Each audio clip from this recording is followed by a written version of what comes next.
In the up spiral, we realize that we open to a fuller and fuller repertoire of our strengths and our gifts and our abilities. In that upward repertoire, in that up spiral repertoire, you have the solutions to every problem that you meet because you find there your strengths.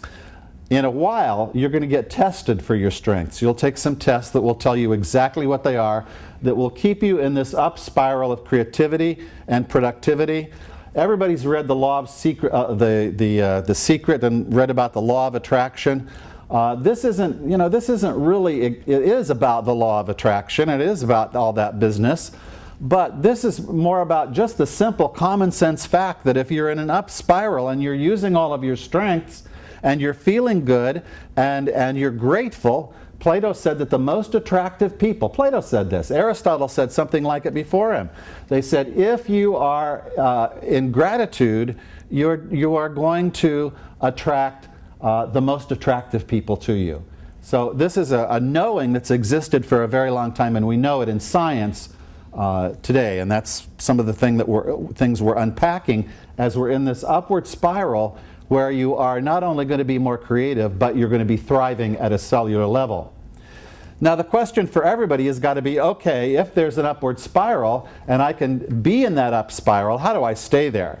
How in the world, with the negative self-talk that I have going on in my brain, do I stay there? How could I stay there? I go down and I go up, and I go down and I go up.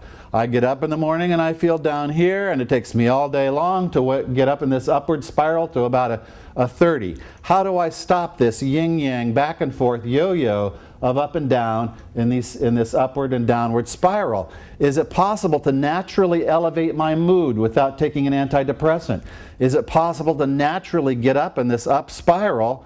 How do I use more of the endorphins in my body? How do I get them into the opiate receptors of my body so I feel better and better?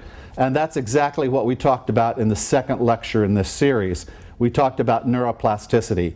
And that is the idea that we went past this concept of localization in the brain, that this part does this, and this part does this, this part does this. We know that the brain is highly plastic.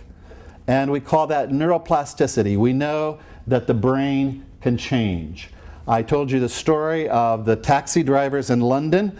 The hippocampus in the brain, the hippocampi actually, on two sides of the brain, are those parts of the brain that have to do with mapping. We know where we're going to go and how we're going to get there as on the basis of how this hippocampus works. And so they did some studies, they did some fMRIs, took some pictures of the hippocampi of New York taxi drivers. We'd certainly find the same thing to be true there.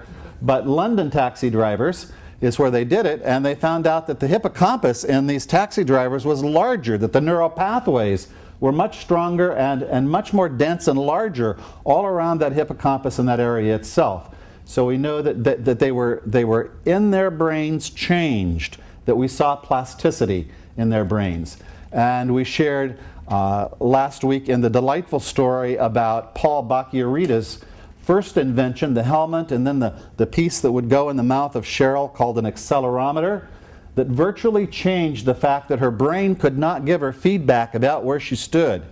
And that as the longer she wore this device, the longer it grew new neuropathways and strengthened the spatial neuropathways, or the neuropathways that have to do with spatial relations, and she was able to take this device off entirely and to be completely normal, as opposed to where she had been in terms of feeling like she was falling, and literally falling, out of balance all the time, not able to walk across the room, and we saw this enormous healing that took place because Paul Bach-y-Rita was able to influence the neuroplasticity of the brain.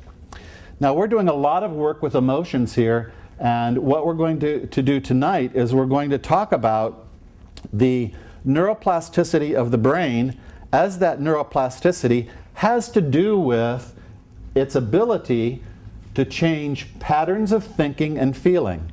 Our neuroplasticity, the neuroplasticity that you have in your brain, will change the ways in which your brain functions. You can make those changes, and we can make them relatively simple.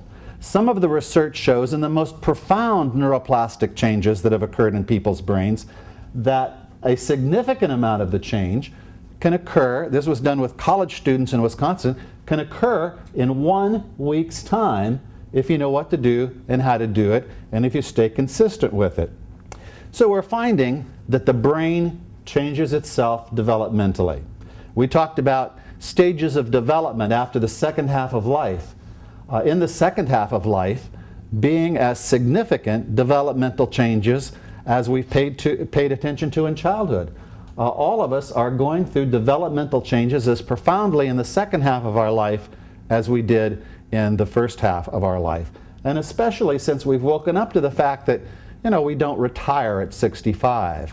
That age does not necessarily represent decline. It doesn't have to represent the decline that we have so stamped it with, that that's just not correct. We saw that the brain not only changes developmentally in terms of language, that the right hemisphere will stop learning a language at 16 to 18, and then it becomes a whole brain activity. We also saw that short-term memory is largely a myth.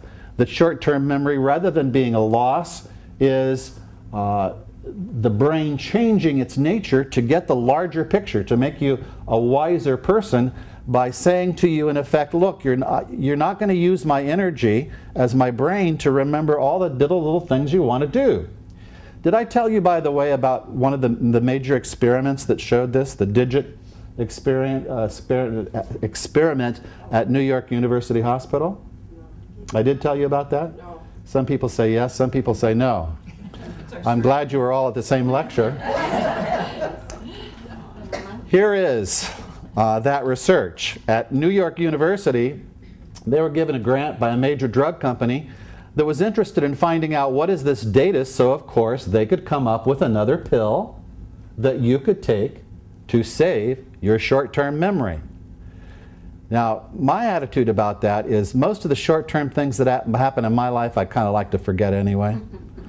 I'd like to be able to use my long-term memory. Well, what we found was you got these younger people into the lab and you gave them this meaningless list of digits, and bam, bam, bam, bam, bam, bam, bam, they could memorize that meaningless list of digits just like they do the words to every commercial, to every rock song, to every ridiculous thing you wish they wouldn't remember. They got it down pat. But history, they just can't quite get. You know, literature, they just can't quite get. But the interesting thing was that when we took the older people and we gave them the digit test, older people did not do very well on the digit test at all. Betty Friedan said any intelligent 70 to 75-year-old person is just too smart to memorize a meaningless list of digits.